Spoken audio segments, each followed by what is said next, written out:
étroite langue de terre entre la Méditerranée et l'étang de Thau, la ville de Sète, située au sud de Montpellier, est une ode à la mer. Ses quartiers historiques traversés par des canaux colorés, ses ruelles étroites du quartier de la Pointe-Courte, son port de pêche bouillonnant d'activité et ses joutes ancestrales confèrent à la Venise languedocienne, comme on la surnomme ici, une véritable âme sétoise.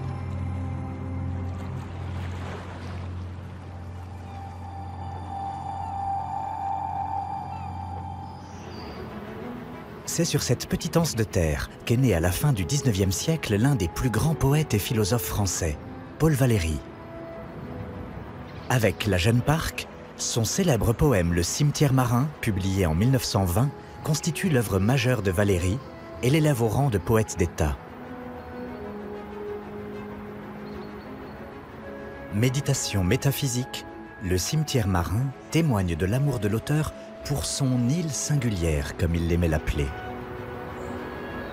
Une expression qui prend tout son sens depuis le sommet du mont Saint-Clair, qui culmine à 183 mètres. Ce belvédère, étape incontournable du voyageur, offre un panorama à 360 degrés sur la ville.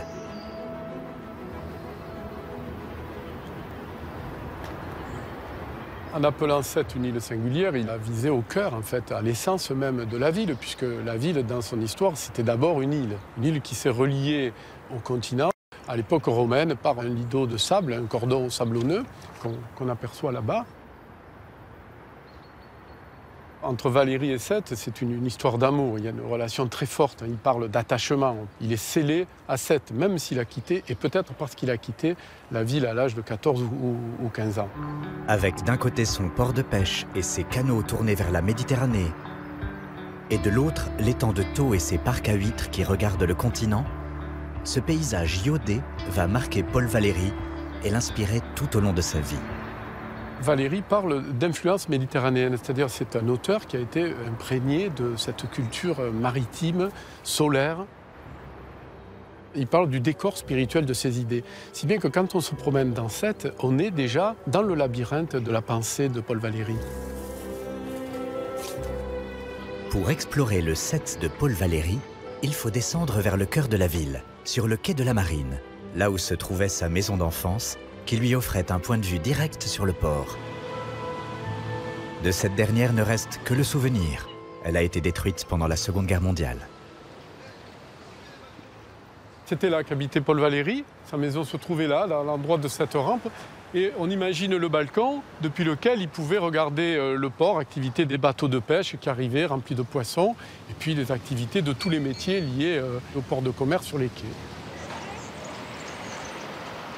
Ce point de vue le fascinait parce que Valéry a une sensibilité, c'est une émotivité à l'état pur. Hein. C'est quelqu'un qui vibre, qui palpite, qui s'excite du moindre événement qui arrive à sa vie.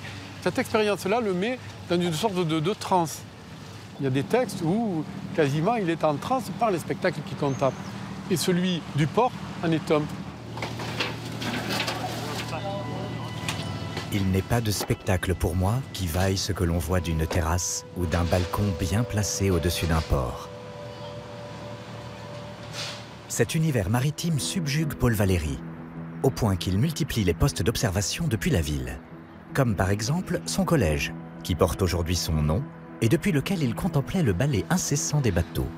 Un appel du grand large.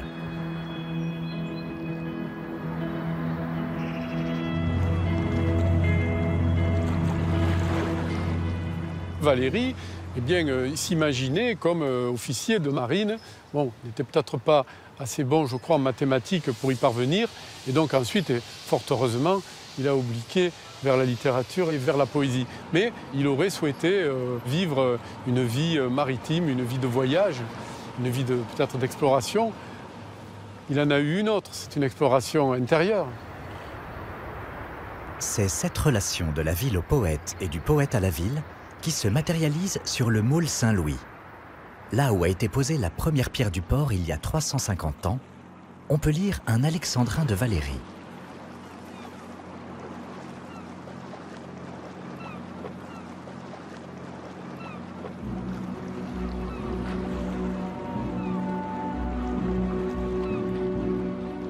C'est au roi Louis XIV que l'on doit le port de Sète. Il souhaitait une grande rade pour sa flotte royale et pour développer le commerce maritime.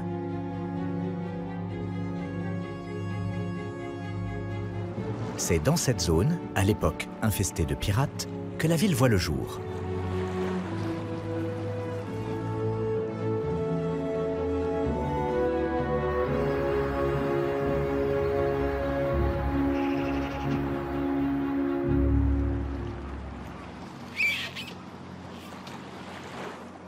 Très vite, Sète se développe autour de son port et de son canal royal qui traverse la ville de part en part. Ici, on est dans le triangle d'or qui atteste des fortunes qui se sont faites ici dans les différents âges d'or du port, parce qu'il y en a eu plusieurs. Il y a eu une période où on a essayé d'exporter vers l'Amérique avec plus ou moins de succès. Il y a eu l'époque des oranges, où toute la ville sentait les oranges, quand les femmes, les orangères, débarquaient des bateaux d'Espagne. Il y a eu évidemment le vin, et pour transporter du vin, on le mettait dans des fûts. Et c'est ainsi que Sète est devenu non seulement un grand port d'exportation de vin, mais le plus grand port du monde pour la fabrication de fûts. Et des fortunes se sont faites là-dessus. Le très bel immeuble qui est là appartenait à quelqu'un qui travaillait dans la futaille et non pas dans le vin. Lorsque Paul Valéry naît, Sète est donc le plus grand port viticole du monde. Un spectacle permanent qui marquera à vie le jeune garçon.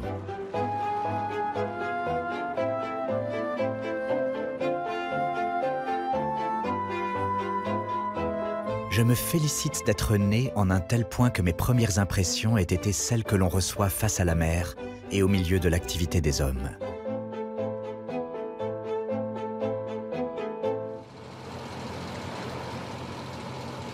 Parmi les spectacles maritimes auxquels assiste Paul Valéry, il y en a un qui touche à l'essence même de la ville. Les joutes sétoises. De mi-juin à début septembre, le canal royal sert de décor à une tradition ancestrale perpétuée ici depuis le premier jour de la création de la ville. En août, la fête de la Saint-Louis est un rendez-vous attendu par tous les jouteurs pour le tournoi final de l'année. Bien plus qu'un sport ou un folklore, les joutes sont l'affirmation d'une identité. Les joutes, ça fait vraiment partie de l'âme sétoise. À l'origine, c'était un jeu entre les chevaliers qui embarquaient pour les croisades à Aigues-Mortes. Les chevaliers s'amusaient à s'entraîner comme ça, évidemment sans armure, et à se faire tomber à l'eau. Et puis c'est resté un jeu. Et à Sète, donc depuis qu'on a posé la première pierre en 1666, la grande fête a anobli les joutes.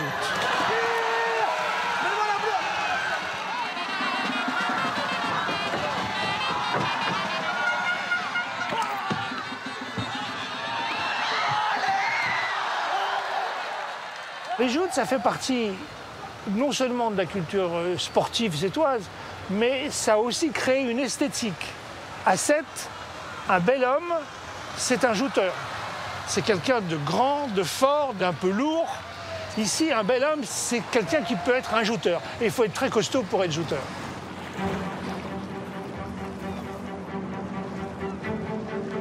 Loin de l'activité bouillonnante de la ville, Paul Valéry adorait aussi les grandes balades solitaires sur le Lido.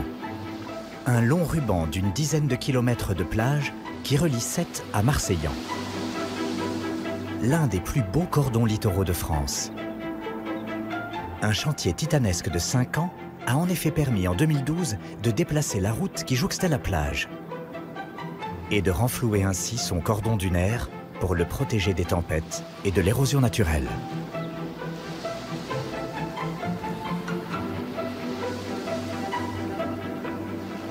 Le résultat de ces travaux, c'est qu'on le voit, la plage a retrouvé son état naturel et sans doute l'aspect qu'elle avait quand Paul Valéry venait s'y promener depuis la ville de Sète.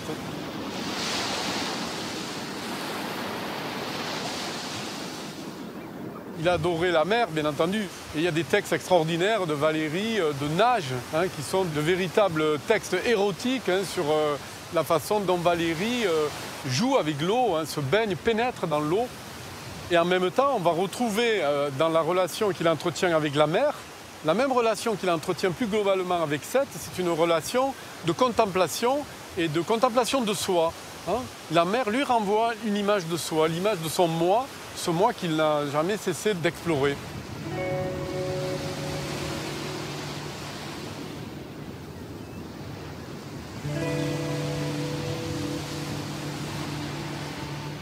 Il me semble que je me retrouve et me reconnais quand je retourne à cette eau universelle.